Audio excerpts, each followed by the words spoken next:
মাঝে মধ্যে হযরত দাউদ তাই রহমাতুল্লাহি আলাইহি চিৎকার করতেন আর বেহুশ হয়ে যেতেন। অনেক বড় আল্লাহওয়ালা বুজুর্গ মানুষ ছিলেন। কেমন বুজুর্গ মানুষ ছিলেন, কেমন আল্লাহওয়ালা মানুষ ছিলেন। হযরত দাউদ তাই রহমাতুল্লাহি আলাইহি যে বাসাটার মধ্যে থাকতেন, দীর্ঘ 40 বছর পর্যন্ত ওই বাসার মধ্যে ছিলেন। এত বেশি আমল করতেন, ওই আমলের কারণে নিজে জীবনে কোনোদিন বিবাহ শাদী পর্যন্ত করতে পারেন নাই। ওনাকে যখন জিজ্ঞেস করা হলো আপনি কেন বিবাহ শাদী করেন না, উনি বলতেন আমার কাছে সময় কোথায়, এই দুনিয়ার সামান্য হায়াত পেয়ে আমার কাছে মনে হয় এই হায়াতটা আমল করার জন্যই যথেষ্ট নয়। তারপরে আমি বিবাহ শাদী করে সেখানে যদি সময় ব্যয় করি, আমার কাছে মনে হয় আমি যেন আমার রবের হুকুম অমান্য করে আমার দুনিয়ার প্রতি লোভ লালসায় পড়ে গিয়েছি। হযরত দাউদ তাই রহমাতুল্লাহি আলাইহি যে বাসার মধ্যে থাকতেন, ওই বাসাটার ছাদ একেবারে পুরান হয়ে বাসার ছাদের এক অংশ ভেঙে নিচের মধ্যে পড়ে গিয়েছে। হযরত দাউদ তাই রহমাতুল্লাহি আলাইহি বাসাটা আর মেরামত করেন নাই। উনি বাসার আরেক পাশ, যেই পাশটা ভালো ছিল, ওই অংশের মধ্যে থাকা শুরু করলেন। কয়েক বছর পরে ওই বাসার ওই ছাদটাও আবার ভেঙে পড়ে গেল। ঘর পুরাটা যখন ভেঙে পড়ে গিয়েছে, উনি একেবারে চৌকাঠের কোনায় এসে দরজার কোনায় এক কোনায় বসে বসে ইবাদত করতেন।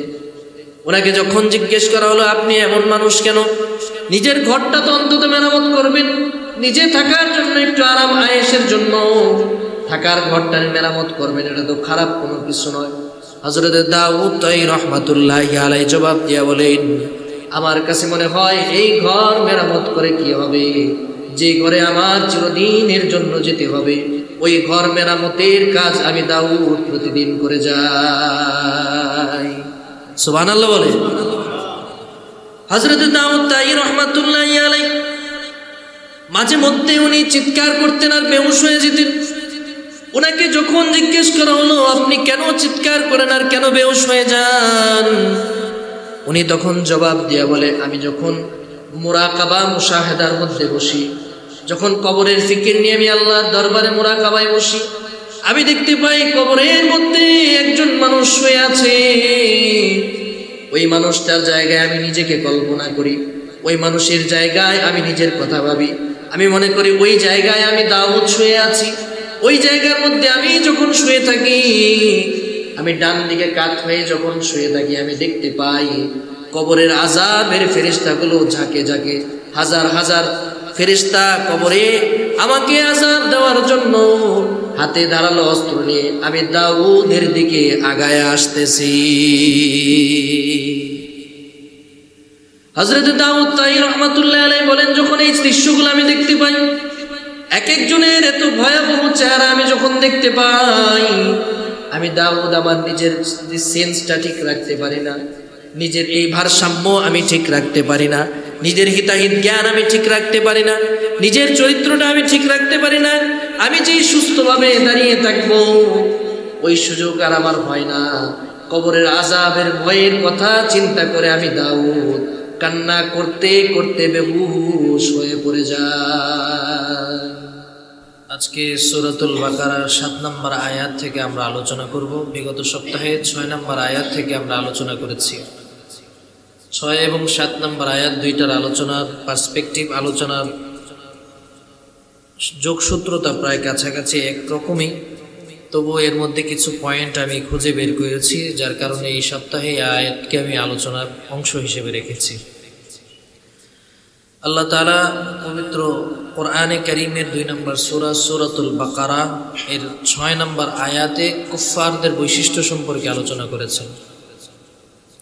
কাফেরদের দ্বিচারিতা, তাদের অন্তরের বদ্ধমূল অবস্থা সম্পর্কে আল্লাহ তাআলা আলোচনা করেছেন। আল্লাহ তাআলা বলেছেন যে আপনি নবী তাদেরকে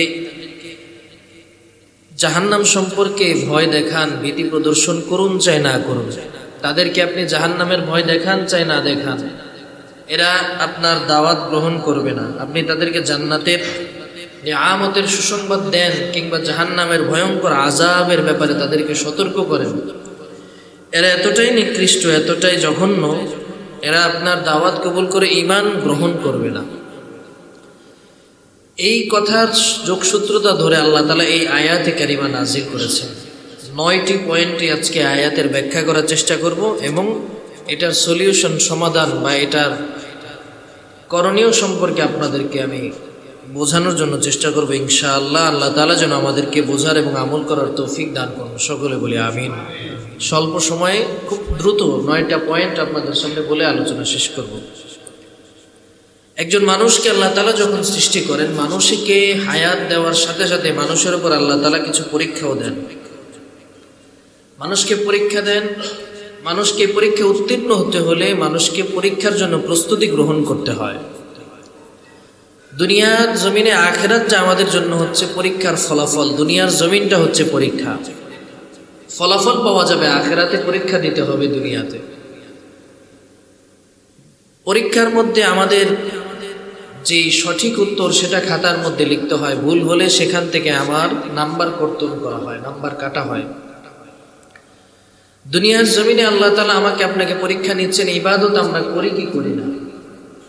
আমাদের মধ্যে এখনো এমন মানুষ রয়েছে 50 বছর, 60 বছর, 70 বছর পেরিয়ে যায়, কিন্তু ইবাদত করার আগ্রহ তাদের অন্তরের মধ্যে জন্মায় না। 60 বছর যাবৎ একজন মানুষ বালেগ হওয়ার পর থেকে 60 বছর অতিক্রম হয়ে গিয়েছে, অথচ 60 ওয়াক্ত নামাজও সে মসজিদে এসে পড়ে নাই। এমন লোক আমাদের মধ্যে মনে হয় না নাই? আছে। 50 বছরের মধ্যে কোনোদিন ফরজ রোজা রেখে দেখে নাই, 50টা টাকা কোনোদিন আল্লাহর রাস্তায় দান করে নাই, 50 জনকে কোনোদিন সালাম দেন নাই। এরকম লোক আমাদের মধ্যকার আছে। আবার এমনও মানুষ আছে মাত্র 20 বছর 22 বছরের টাকরা যুবক, যে সময় মানুষ নেশায় মত্ত থাকে, জুয়ার মধ্যে মত্ত থাকে। স্কুল কলেজ ইউনিভার্সিটিগুলোর মধ্যে যেমনভাবে ফ্রি মিক্সিং চলে, একেবারে অবাধ লীলায়, যেখানে ছেলে মেয়ের জেনা ব্যভিচার চলে, এই পরিবেশে থেকেও কিছু আল্লাহর বান্দা এমন থাকে যার মুখ ভর্তি দাড়ি, গায়ে সুন্নতি জামা, রসুলের সুন্নাহ তার প্রতিটা শরীরের প্রতিটা ইঞ্চি ইঞ্চিতে প্রদর্শিত হয়। এমন বান্দাও কিন্তু আমার আপনার আশেপাশে আছে।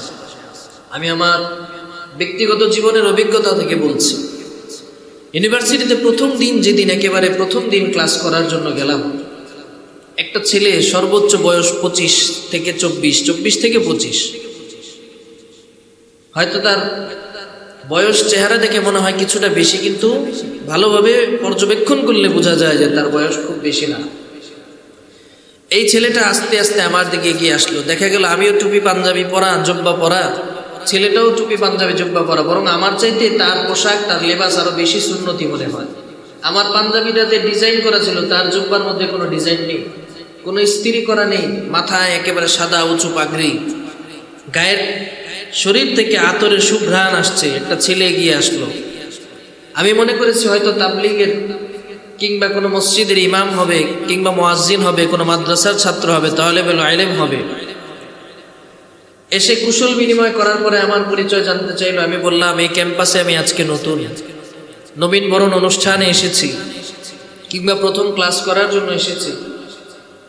আপনার পরিচয় কি? উনি বললেন, আমি কেমিস্ট্রি ডিপার্টমেন্ট 4th ইয়ারের একজন ছাত্র। সে কেমিস্ট্রি ডিপার্টমেন্টের একজন ছাত্র, তার লেবাসের সাথে ওই ডিপার্টমেন্টের অন্যান্য 10টা ছেলের লেবাস মেলে না। পাশাপাশি সে দাওয়াত ও তাবলীগের মেহনতের সাথে জড়িত। এমনকি সে আমাকে এমন এমন কিছু বুজুর্গের নাম বললেন, তার মধ্যে অধিকাংশ বুজুর্গদের নাম আমি নিজেও জীবনে কোনোদিন শুনিনি। একজন জেনারেল শিক্ষিত হয়েও তার মধ্যে দিনের এই আলামতগুলো এতটা সুস্পষ্ট, এতটা প্রকাশ্য, সূর্যের আলো দিবালোকের মধ্যে যেমনটা সুস্পষ্ট, তার মধ্যে দিনদারিতারাও তেমন সুস্পষ্ট। এমন মানুষ আমার নজির আমি দেখেছি। আবার এমন মানুষও আমি দেখেছি, এমন সন্তানও আমি দেখেছি, ফ্রি ফায়ার খেলার জন্য মা ভালো মোবাইল কিনে দেয় না, বাবা দামি একটা বাইক কিনে দেয় না, একটা FZS কিনে দেয় না, একটা হিরো হোন্ডা কিনে দেয় না, একটা পালসার কিনে দেয় না, একটা রয়্যাল এনফিল্ড কিনে দেয় না, একটা ভালো গাড়ি কিনে দেয় না। গাড়ির পেছনে সে ভার্সিটিতে তার বান্ধবীকে নিয়ে ঘুরবে। এই বাইকটা কিনে না দেওয়ার কারণে প্রকাশ্যে নিজের বাবা মার গায়ে হাত তুলেছে। এমন কুলাঙ্গার সন্তানও আমি দেখেছি। তো দিনদারিতাটা মূলত পরিবেশের সাথে সম্পৃক্তের সাথে নিজের ব্যক্তিত্বের মধ্যেও সম্পৃক্ত। আপনার নিজের মধ্যে যদি দিনদারিতা আপনি ঢোকাতে না চান, আপনি কোনোদিন দিনদার হতে পারবেন না।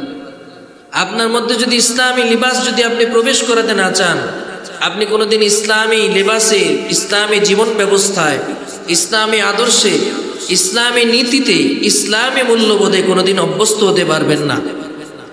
আপনি রাসূলুল্লাহর সুন্নাহকে যখন ভালোবাসবেন, নবীকে যখন ভালোবাসবেন, নবীর মোহাব্বত যখন আপনার অন্তরে আসবে, আপনি ইমানদার হবেন, আপনি আমল করবেন, ইসলাম পালন করবেন, দিন পালন করবেন, আপনার মধ্যে আমল করার যোগ, শোক, আগ্রহ, ইচ্ছা প্রকাশ পাবে।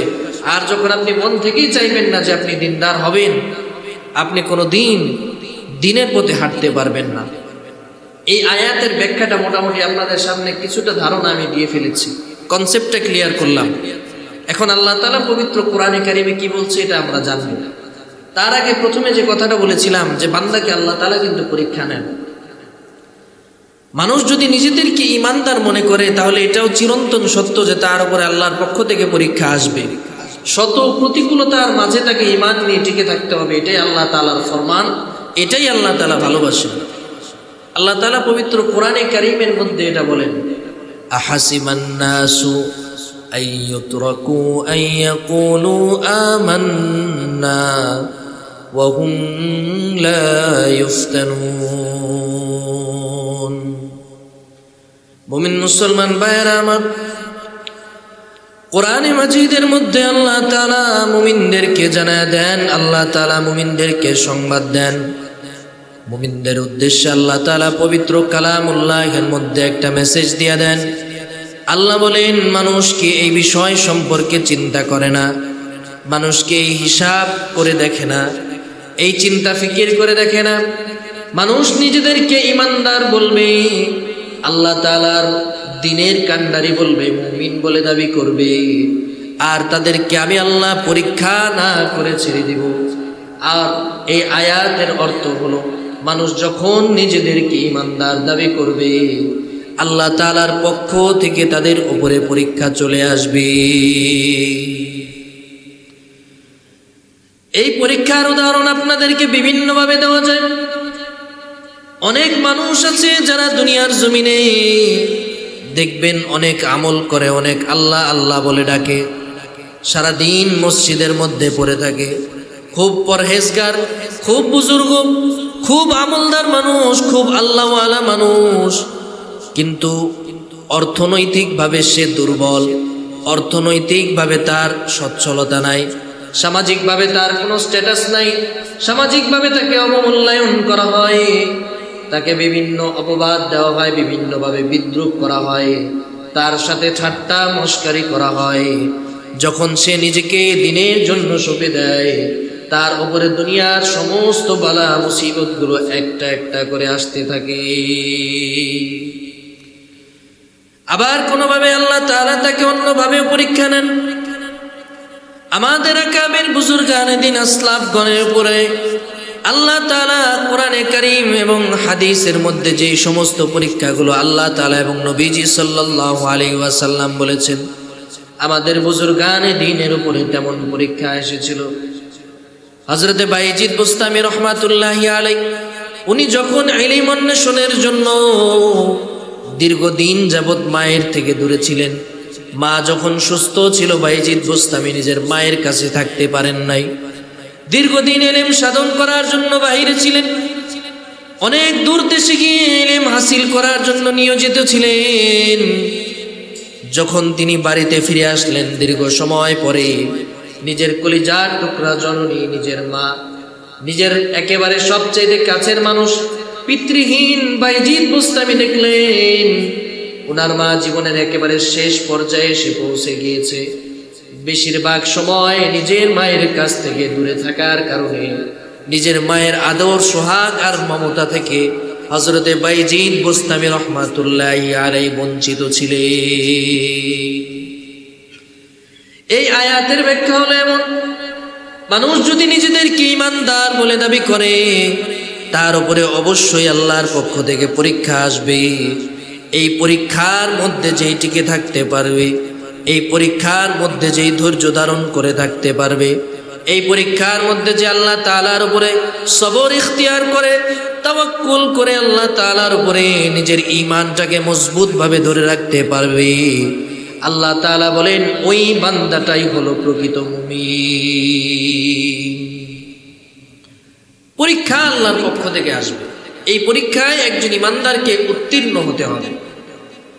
যে আয়াতে কারিমা আপনাদের সামনে তেলাওয়াত করেছি, এই আয়াতের মধ্যে আল্লাহ তাআলা কিছু কট্টরপন্থী কাফের এবং মুনাফিকদের আলোচনা করেছেন। সূরা বাকারার প্রথম 20টা আয়াতের মধ্যে আল্লাহ তাআলা কুফফার, মুমিন এবং মুনাফিকদের আলাদা আলাদা বৈশিষ্ট্যগুলো আলোচনা করেছেন। এই প্রথম 20 আয়াতের মধ্যে 13টা আয়াত আল্লাহ তাআলা মুনাফিকদের ব্যাপারে নাজিল করেছেন। কেন? কেননা মুনাফিকরা হচ্ছে যারা ডাবল স্ট্যান্ডার্ড পলিসি মেনটেন করে, মুখে মধু অন্তরে বিষ, একটা কথা প্রচলিত রয়েছে না আমাদের সমাজে? খুব ভালো, সামনে স্যার স্যার কেমন আছেন? খুব ভালো আছেন স্যার, আপনার খুব ভক্ত আমি স্যার, আপনারা না দেখলে আমার রাতের ঘুমই হয় না, আপনার শুভাকাঙ্ক্ষী আমি, কিন্তু পেছনে ঘুরলেই এর মতো বদমাইশা পৃথিবীতে আর কেউ নাই, আপনার এটা বইলা গালি দেয়। এমন লোক আছে না?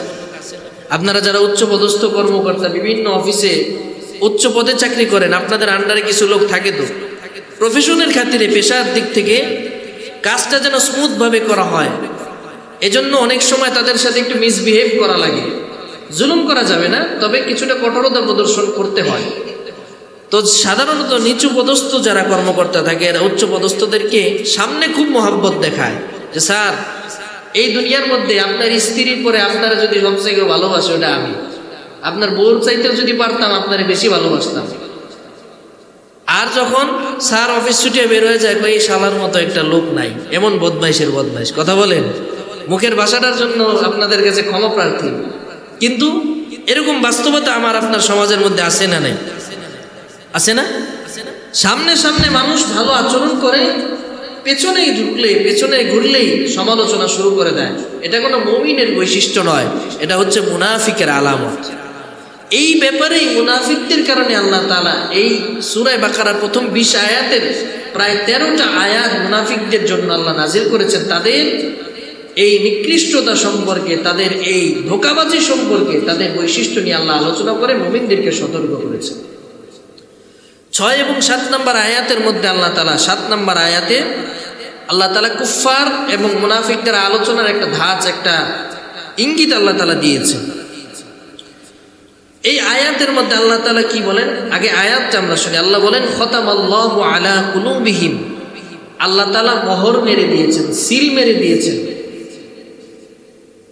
কিসে সিল মেরেছেন? মোহর মেরেছেন কুলুবিহিম, তাদের অন্তরের মধ্যে, ওয়া আলা সামঈহিম, তাদের কর্ণকুহরের মধ্যে, ওয়া আলা আবসারিহিম, তাদের দৃষ্টিশক্তির মধ্যে, গিশাওয়া ওয়া লাহুম আযাবুন আযীম, তারা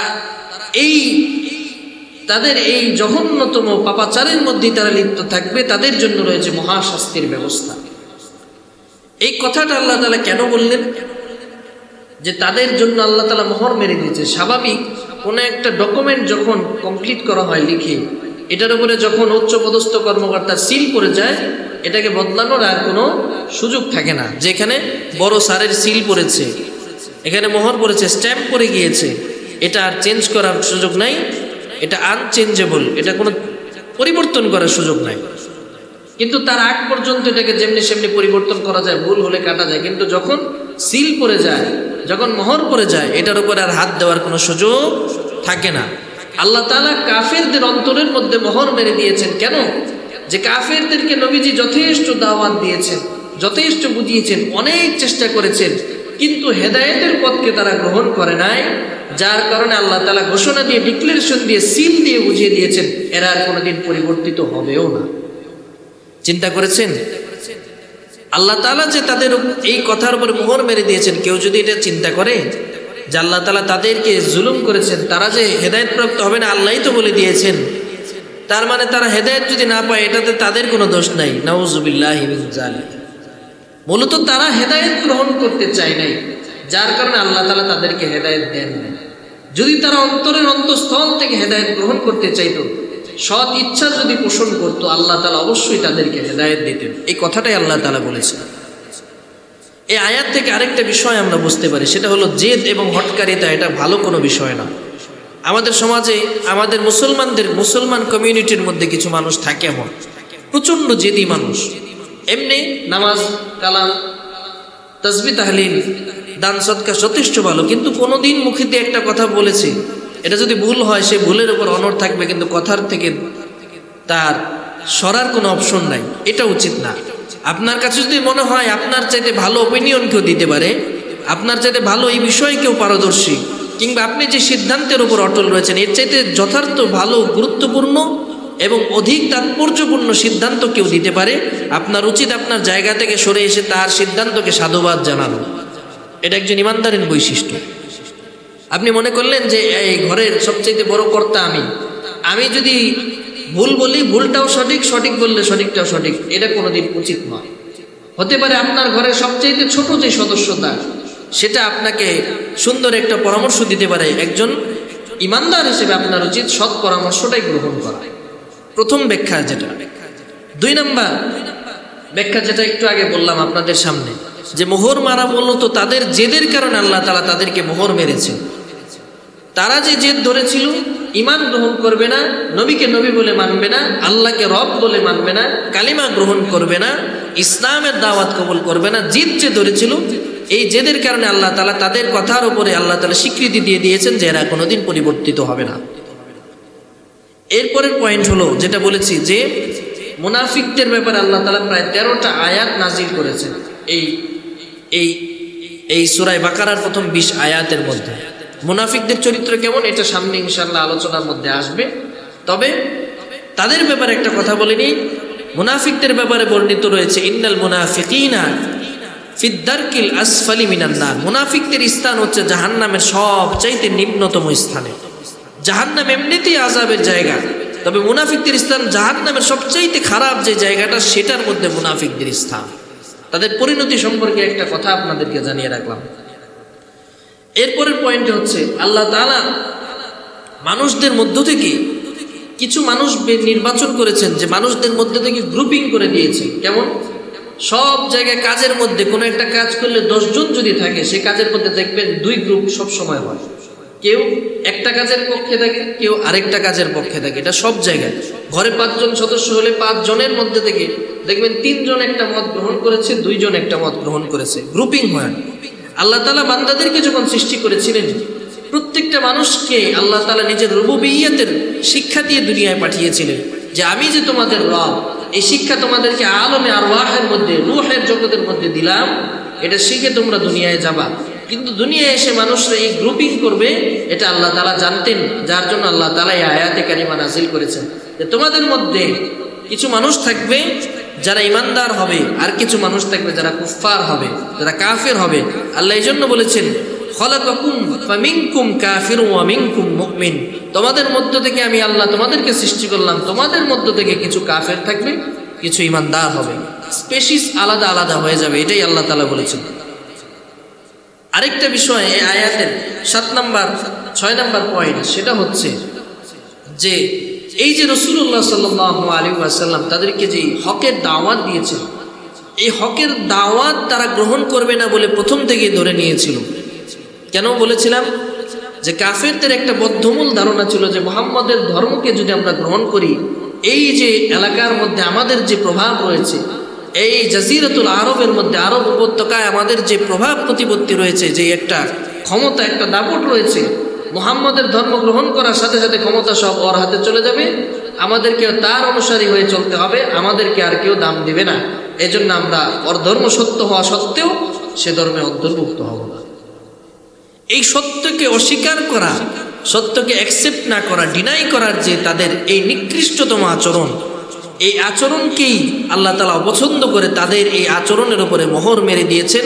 আল্লাহ তাআলা জানিয়ে দিয়েছেন যে এরা কোনোদিন ভালো পথে হাঁটতে পারবে না। এরপরের পয়েন্ট হলো আল্লাহ তাআলা এই কাফেরদের ব্যাপারে আমাকে আপনাকে জানিয়েছেন, কাফেরদের বৈশিষ্ট্যের ব্যাপারে।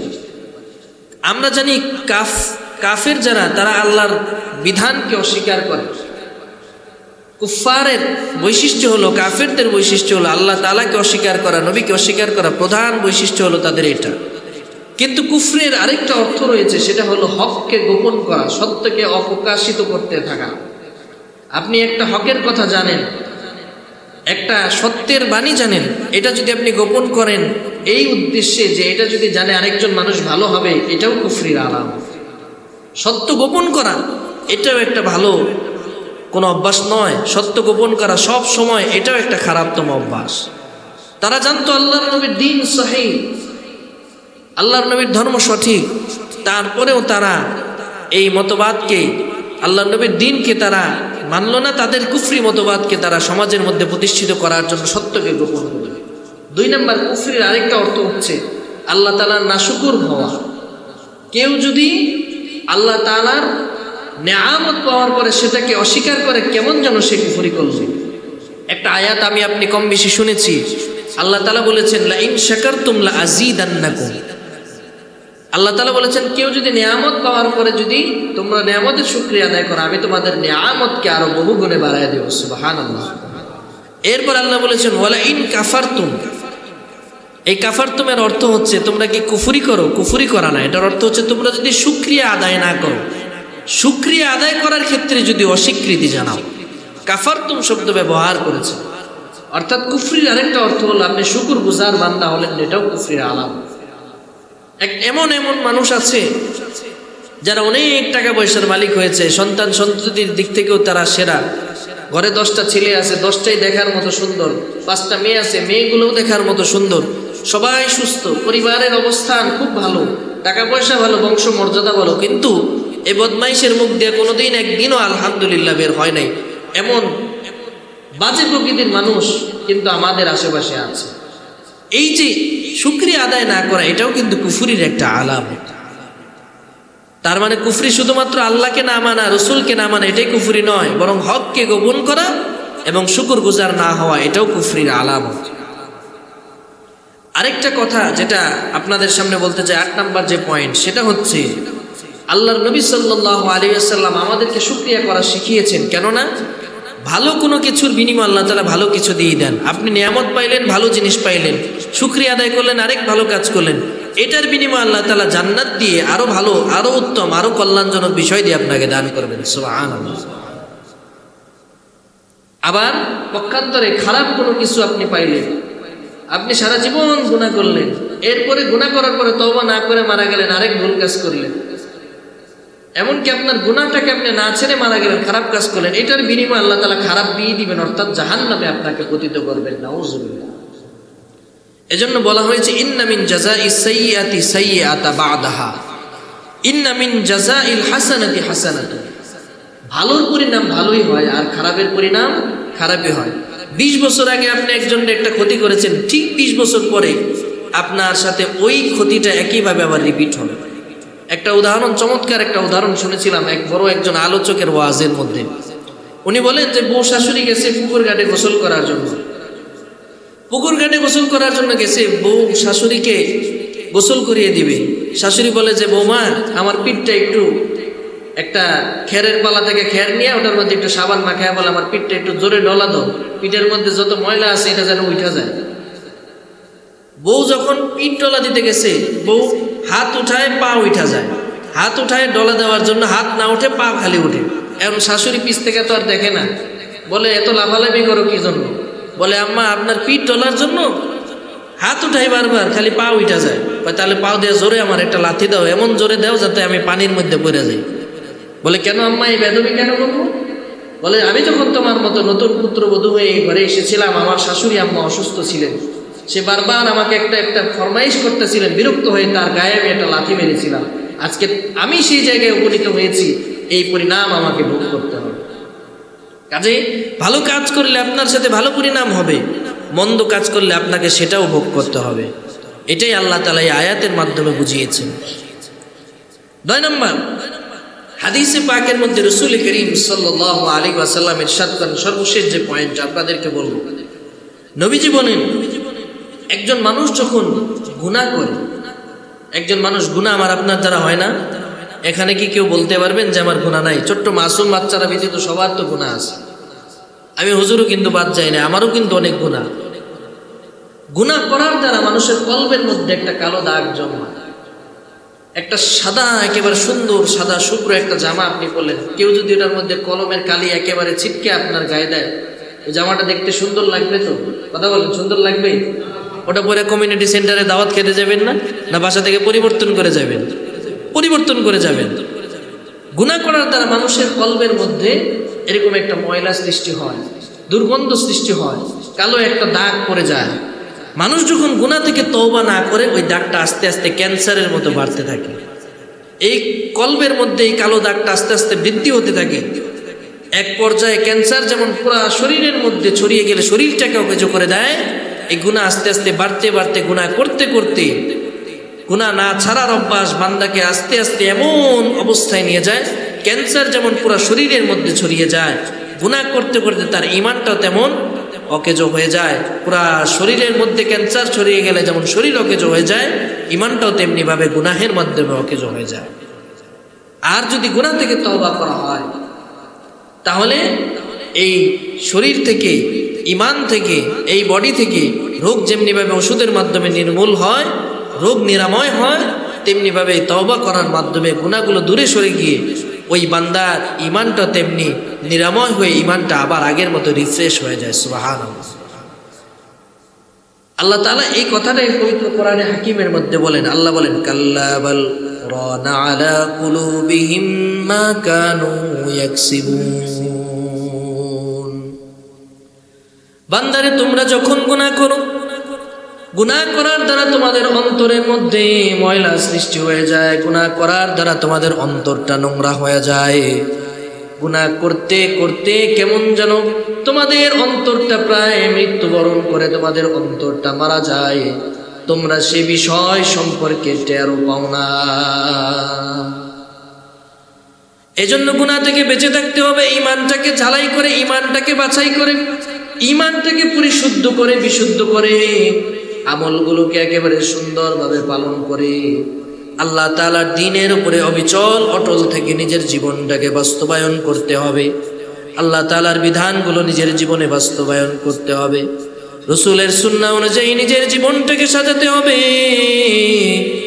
আল্লাহ তাআলার বিধান যদি আপনি মানতে পারেন, আল্লাহর দ্বীনের উপরে যদি ইস্তেকামতের সাথে টিকে থাকতে পারেন, মরতে দেরি হবে, আমার আল্লাহ জান্নাত দিতে দেরি করবেন না। তিনটা সমাধান আপনাদের সামনে দিব। এক নাম্বার সমাধান হলো, সব সময় মৃত্যুর কথা চিন্তা করবেন। চিন্তা করবেন, এই দুনিয়াতে আমি চিরস্থায়ী থাকতে পারবো না, একদিন এই পৃথিবী ছেড়ে আমাকে চলে যেতে হবে। চিন্তা করবেন, একেবারে ছোট্ট সময়ের কথা চিন্তা করবেন। মায়ের গর্ভে থেকে একেবারে দুগ্ধপোষ্য শিশু অবস্থায় দুনিয়া এসেছিলেন। আস্তে আস্তে হাঁটি হাঁটি পা পা করতে করতে প্রথম কথা বলা শিখলেন, প্রথম হাঁটা শিখলেন, চলা শিখলেন, নিজের বাবার আঙ্গুল ধরে ধরে হাঁটা শিখেছেন। সময়ের পরিক্রমায়, কালের আবর্তনে, সময়ের পরিবর্তনে আস্তে আস্তে কিশোর বয়সে উপনীত হলেন। ওই কিশোর বয়স থেকে আস্তে আস্তে টাকরা যুবকে পরিণত হলেন।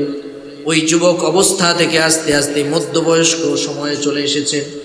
আয়নার সামনে দাঁড়ায় দেখেন আপনার মাথার চুলগুলো পেকে গিয়েছে, দাড়িগুলো শুভ্র হয়ে গিয়েছে, মুখের মধ্যে, চোয়ালের মধ্যে দাঁতগুলো একেবারে নরম হয়ে গিয়েছে, কয়েকটা দাঁতও পড়ে গিয়েছে। আয়নার সামনে যখন দাঁড়ান দেখবেন কি সুন্দর একেবারে টাকরা যুবক একটা মানুষ ছিলাম। সময়ের পরিক্রমায় হাতের চামড়াগুলো আস্তে আস্তে ভাঁজ পরে একেবারে বৃদ্ধ অবস্থায় উপনীত হয়ে গিয়েছি। এই সাদা চামড়াগুলো, এই সাদা দাড়িগুলো, এই ঝুলে যাওয়া চামড়াগুলো, এই যে সাদা দাড়ি, সাদা চুল, এটা সাধারণ কোনো বিষয় নয়, বরং আস্তে আস্তে আমি কবরের পথে যাত্রী হচ্ছি। এই দাড়িগুলো, এই চুলগুলো, এই চামড়াগুলো আমাকে ডাকে আর বলে, বৃদ্ধ তোর কবরে যাওয়ার সময় ঘনিয়ে আসছে। এজন্য একজন ইমানদারের প্রথম দায়িত্ব হলো কবরের জিন্দেগির কথা চিন্তা করা। কবরের জগতে যে যেতে হবে এই বিষয় সম্পর্কে নিজের অন্তরের মধ্যে ধারণা একেবারে পাকাপোক্ত করা, বদ্ধমূল ধারণা রাখা। কবরের জিন্দেগিতে একদিন আমাকে আপনাকে যেতে হবে, যেই কবরের মধ্যে কোনো বাতিও নাই, কোনো সাথীও নাই, আড্ডা দেওয়ার মতো কোনো মানুষ নাই, যেই কবরের মধ্যে তোমার বিবি যাবে না, তোমার ছেলে যাবে না, তোমার মেয়ে যাবে না, তোমার স্ত্রী যাবে না, মা যাবে না, বাবা যাবে না। ওই অন্ধকার কবরের মধ্যে একা একা শুয়ে থাকতে হবে, যে কবরের মধ্যে কোনো সঙ্গী সাথী তোমার পাশে থাকবে না। কবরের কথা চিন্তা হলে একজন মুমিনের অন্তরের মধ্যে ঈমানটা মজবুত হয়। হযরতে ইমাম আবু ইউসুফ রাহমাতুল্লাহি আলাইহির সময়ে একজন বুজুর্গ ছিলেন, হযরতে দাউদ তাই রাহমাতুল্লাহি আলাইহি। ওনার জীবন থেকে চমৎকার কিছু উদাহরণ পাওয়া যায়। মাঝে মধ্যে হযরতে দাউদ তাই রাহমাতুল্লাহি আলাইহি চিৎকার করতেন আর বেহুশ হয়ে যেতেন। অনেক বড় আল্লাহওয়ালা বুজুর্গ মানুষ ছিলেন। কেমন বুজুর্গ মানুষ ছিলেন, কেমন আল্লাহওয়ালা মানুষ ছিলেন। হযরতে দাউদ তাই রাহমাতুল্লাহি আলাইহি যে বাসাটার মধ্যে থাকতেন, দীর্ঘ 40 বছর পর্যন্ত ওই বাসার মধ্যে ছিলেন। এত বেশি আমল করতেন, ওই আমলের কারণে নিজে জীবনে কোনোদিন বিবাহ শাদী পর্যন্ত করতে পারেন নাই। ওনাকে যখন জিজ্ঞেস করা হলো আপনি কেন বিবাহ শাদী করেন না, উনি বলতেন আমার কাছে সময় কোথায়, এই দুনিয়ার সামান্য হায়াত পেয়ে আমার কাছে মনে হয় এই হায়াতটা আমল করার জন্যই যথেষ্ট নয়। তার উপরে আমি বিবাহ শাদী করে সেখানে যদি সময় ব্যয় করি, আমার কাছে মনে হয় আমি যেন আমার রবের হুকুম অমান্য করে আমার দুনিয়ার প্রতি লোভ লালসায় পড়ে গিয়েছি।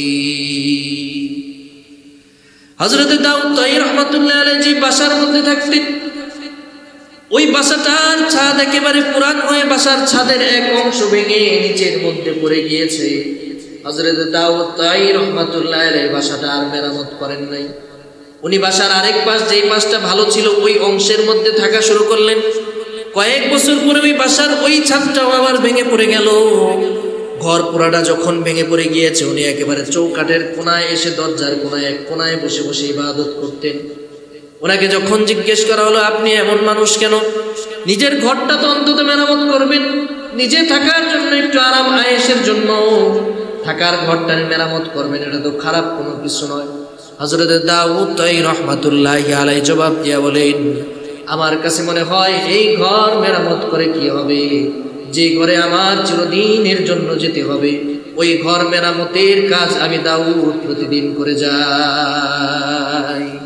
সুবহানাল্লাহ বলে। হযরতে দাউদ তাই রাহমাতুল্লাহি আলাইহি মাঝে মধ্যে উনি চিৎকার করতেন আর বেহুশ হয়ে যেতেন।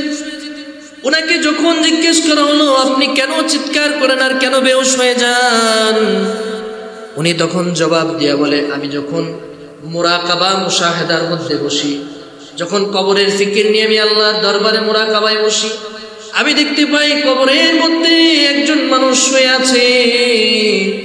ওই মানুষটার জায়গায় আমি নিজেকে কল্পনা করি, ওই মানুষের জায়গায় আমি নিজের কথা ভাবি। আমি মনে করি ওই জায়গায় আমি দাউদ শুয়ে আছি। ওই জায়গার মধ্যে আমি যখন শুয়ে থাকি, আমি ডান দিকে কাত হয়ে যখন শুয়ে থাকি, আমি দেখতে পাই কবরের আযাবের ফেরেশতাগুলো ঝাঁকে ঝাঁকে হাজার হাজার ফেরেশতা কবরে আমাকে আযাব দেওয়ার জন্য হাতে ধারালো অস্ত্র নিয়ে আমি দাউদের দিকে আগায় আসতেছি।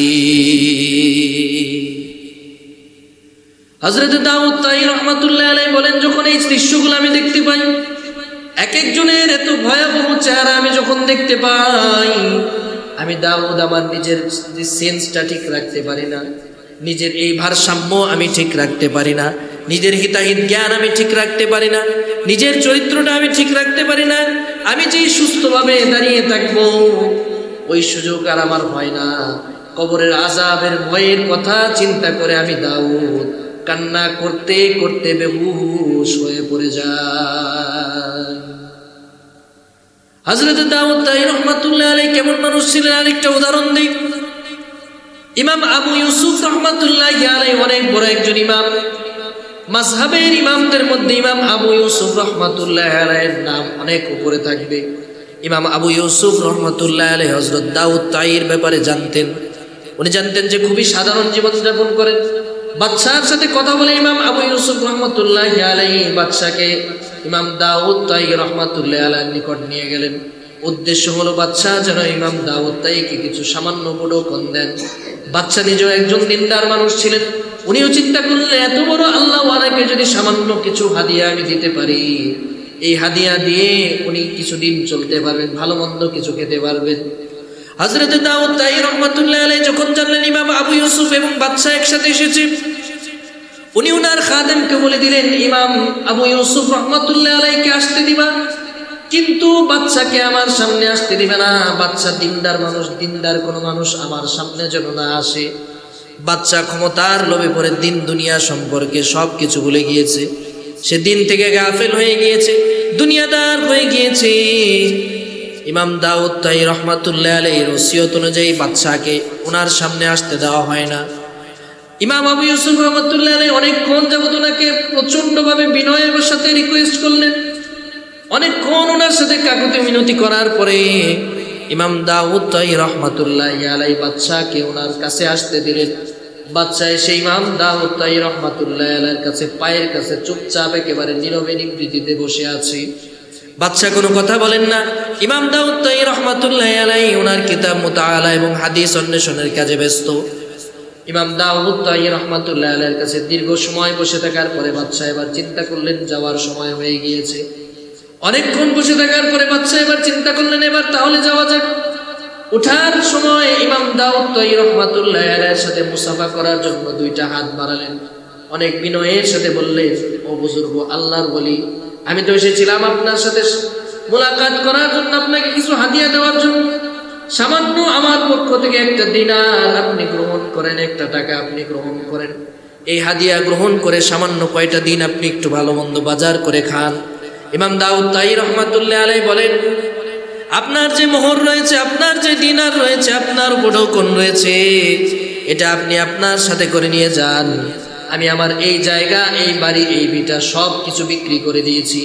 ওখান থেকে যে টাকা পেয়েছি ওই টাকা আমার কাছে এসেছে। যতদিন পর্যন্ত আমি বেঁচে থাকবো ওই টাকা থেকে আমি আস্তে আস্তে খরচ করব।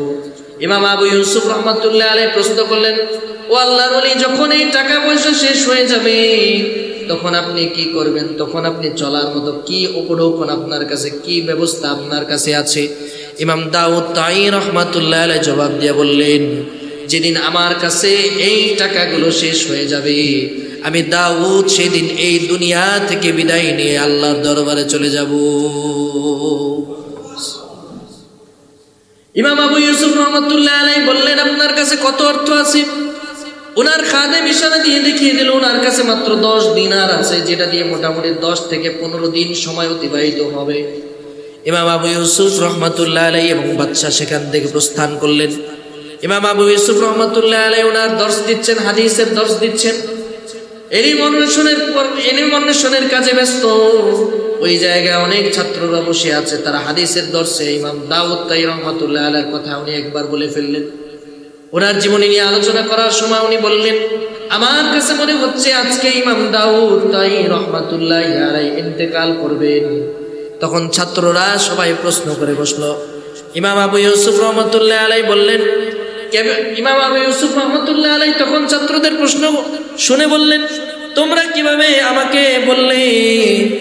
আমি যে ইমাম দাউদ তাই রহমাতুল্লাহ আলাইহির কথা জানলাম, তোমরা কিভাবে আমার কাছে প্রশ্ন করলে? ইমাম আবু ইউসুফ রহমাতুল্লাহ আলাইহি তখন জবাব দেয়া বলে, ছাত্ররা প্রশ্ন করলো, আপনি কিভাবে জানেন উনি আজকে দুনিয়া থেকে বিদায় নেবেন? ইমাম আবু ইউসুফ রহমাতুল্লাহ আলাইহি এবার বললেন, আমি যখন ওনার সাথে সর্বশেষ দেখা করেছিলাম, ওনার কাছে যে দিনার ছিল ওটা দিয়ে 10-15 দিনের বেশি উনি জীবনযাপন করতে পারতেন না। 10-15 দিনের বেশি উনি ওনার দিন পরিবহন করতে পারতেন না, পরিচালনা করতে পারতেন না। আজকে 15 দিন অতিক্রম হয়ে গিয়েছে। আমি জানি ইমাম দাউদ তাই রহমাতুল্লাহ আলাইহি একজন মুস্তাজাবুদ দাওয়া মানুষ, যা দোয়া করেন আল্লাহ তাআলা কবুল করে নেন। আজকে 15 দিন পর ওনার যে উপঢৌকন ছিল, টাকা পয়সা ছিল, সব শেষ হয়ে গিয়েছে। আমার ধারণা আজকে ইমাম দাউদ তাই রহমাতুল্লাহ আলাইহি ইন্তেকাল করে দুনিয়া থেকে বিদায় নিয়ে নিবে। ছাত্ররা সবাই দর্শ শেষ করে ইমাম দাউদ তাই রহমাতুল্লাহ আলাইহির বাড়ির উদ্দেশ্যে রওনা হলো। ইমাম দাউদ তাই রহমাতুল্লাহ আলাইহির বাসায় যাওয়ার পর দেখতে পেলেন আল্লাহর ওলি ঠিকই বুজুর্গ মানুষ বিদায় নিয়ে দুনিয়া থেকে চলে গিয়েছেন। ইমাম আবু ইউসুফ রহমাতুল্লাহ আলাইহি তখন বললেন, উনি হলেন এমন একজন আল্লাহর গোলাম, এমন একজন আল্লাহওয়ালা বুজুর্গ মানুষ, যিনি দোয়া করতে দেরি হয়, আল্লাহ কবুল করতে দেরি করেন না। উনি আল্লাহর কাছে চেয়েছেন, আল্লাহ দুনিয়ার কোনো সম্পদ যেন আমার গ্রহণ করতে না হয়। আয় আল্লাহ, যে সম্পদ আপনি আমাকে দিয়েছেন এটা আমি দুনিয়ার মধ্যে শেষ করে গেলাম, আর আপনার গোলামি করে গেলাম, আপনার দিনের উপরে অবিচল অটল থেকে গেলাম। আয় আল্লাহ, আপনি আমার এই কুরবানি কবুল করে আপনার গোলামদের কাতারে আমাকে শামিল করে নেন। এমন ভাবে আল্লাহর কাছে চেয়েছিলেন, আল্লাহ তাআলা দোয়া কবুল করে ফেলেছেন। যেই দিন ওনার যত সম্বল ছিল, যত টাকা পয়সা ছিল, অর্থ সম্পদ ছিল, যেদিন বাড়ি বিক্রি করার টাকাগুলো, উপঢৌকনগুলো যখন শেষ, যে মুদ্রাগুলো যেই দিন শেষ হয়ে গিয়েছে, ওনার আর একটা টাকাও খরচ করতে হয় নাই, একটা বেলা আর ওনার খাবার খেতে হয় নাই, একদিনের জন্য ওনার রিজিক তালাশ করতে হয় নাই। ওই দিন আল্লাহ তাআলা ওনাকে নিজের দরবারে ডেকে ইমাম দাউদ তাই রহমাতুল্লাহ আলাইকে এই দুনিয়া থেকে আল্লাহ তাআলার জান্নাতের মেহমান আল্লাহ তাআলা বানায় দিয়েছে। এই ঘটনা থেকে আমার আপনার উপরে শিক্ষা হলো যে আল্লাহর মাকবুল বান্দাতে যদি পরিণত হওয়া যায়, এই দুনিয়ার মধ্যে আল্লাহ তাআলা যা চাইবেন, যখন চাইবেন, যেই সময় চাইবেন, আল্লাহর মাকবুল বান্দায় পরিণত হতে যদি পারেন, চাওয়া মাত্রই যিনি কবুল করে নেবেন তিনি কে? কবুল করে নেবেন আল্লাহ। এমন মাকবুল বান্দায় পরিণত হতে হবে যিনি কবরের চিন্তা করতেন, দুনিয়া বিমুখ ছিলেন এবং আল্লাহ তাআলার কাছে সব সময় কামনা করতেন। তিনটা আমল: কবরের ফিকির করা, দুনিয়ার লোভ ছেড়ে দেওয়া এবং আল্লাহ তাআলার কাছে বেশি বেশি ক্ষমা চাওয়া। তিনটা আমল পারবেন তো করতে? ইনশাআল্লাহ পারবেন তো? এক নম্বরে কবরের ফিকির করবেন। কি করবেন? কবরের চিন্তা করবেন, গুনাহ কমে যাবে। এরপরে আল্লাহর কাছে চাইবেন, গুনাহ কমে যাবে। এবং আল্লাহ তাআলার কাছে ক্ষমা চাওয়ার পরে দুনিয়ার লোভ লালসা ত্যাগ করবেন। পারবেন তো ইনশাআল্লাহ? আল্লাহ তাআলা যেন আমাকে আপনাকে কবুল করুন। সকলে বলে আমিন। পাক্কা ইমানদার হয়ে যেন আমি আপনি ওই কবরের জিন্দেগিতে যেতে পারি, সে তৌফিক যেন আল্লাহ নসিব করেন। সকলে বলি আমিন। এই দুনিয়ার হায়াতটা অনেক সংক্ষিপ্ত। এই সময় একেবারে দেখবেন চলে যাচ্ছে, কেমনে কেমনে সপ্তাহগুলো চলে যাচ্ছে, কেমনে কেমনে মাসগুলো চলে যাচ্ছে, কেমনে কেমনে বছরগুলো চলে যাচ্ছে, কেমনে কেমনে দুনিয়ার সামান্য সময় চলে যাচ্ছে, আমি আপনি টেরও পাচ্ছি না। মনে হলো সেই দিন একেবারে ছোট্ট মানুষ ছিলাম, আজকে আমার এই অবস্থায় চলে আসলাম। দাড়িগুলো পেকে গেল, চুলগুলো পেকে গেল, বৃদ্ধ হয়ে গেলাম। যেখানে আমি অবিবাহিত একটা টকবকে যুবক কিশোর ছিলাম, সেখান থেকে আমি বিয়ে করলাম, সন্তান হলো, নাতিপুতি হলো, তারাও বিয়ে শাদী করলো। দেখতে পেলাম সময়ের পরিক্রমায় চক্ষু বন্ধ করলেই শৈশবের সেই স্মৃতিগুলো ভেসে ওঠে। চক্ষু বন্ধ করার সাথে সাথে শৈশবের ওই সুন্দর মুহূর্তের কথা ভাবতে পারি। চক্ষুটা খোলার সাথে সাথে দেখি আমি হাসপাতালের বেডে শুয়ে আছি, আইসিইউতে আছি, তারপরে বার্ন ইউনিটে বিভিন্ন জায়গায় হাসপাতালের বেডে শুয়ে আছি। আমার চলার মতো ক্ষমতা নাই, বসার মতো ক্ষমতা নাই, একজনের সাহায্য ছাড়া আমি বাথরুমেও যেতে পারি না, খাবারও খেতে পারি না।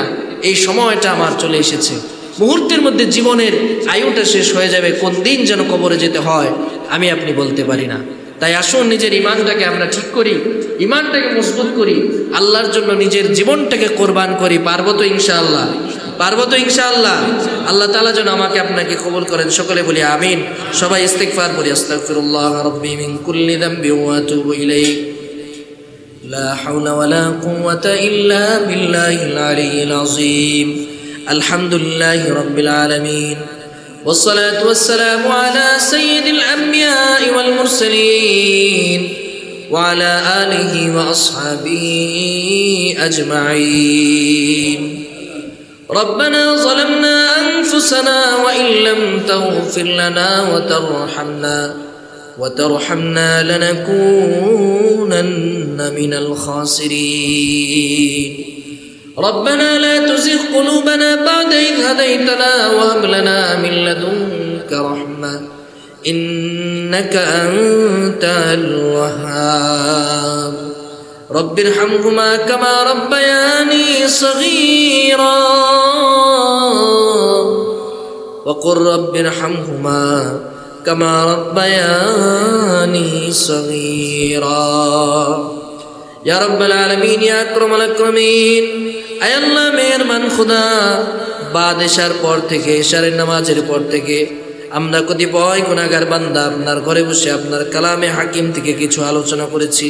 আয় আল্লাহ, মেহেরবানি করে আমাদের এই আলোচনা, আমাদের এই শোনা, আমাদের এই বসা, আমাদের এই মুজাহেদার চেষ্টাকে আপনি কবুল আর মঞ্জুর করে নেন ইয়া রাব্বাল আলামিন। জানি না কোন দিন যেন হায়াত শেষ হয়ে যায়, কোন দিন যেন মালাকুল মউত চলে আসে,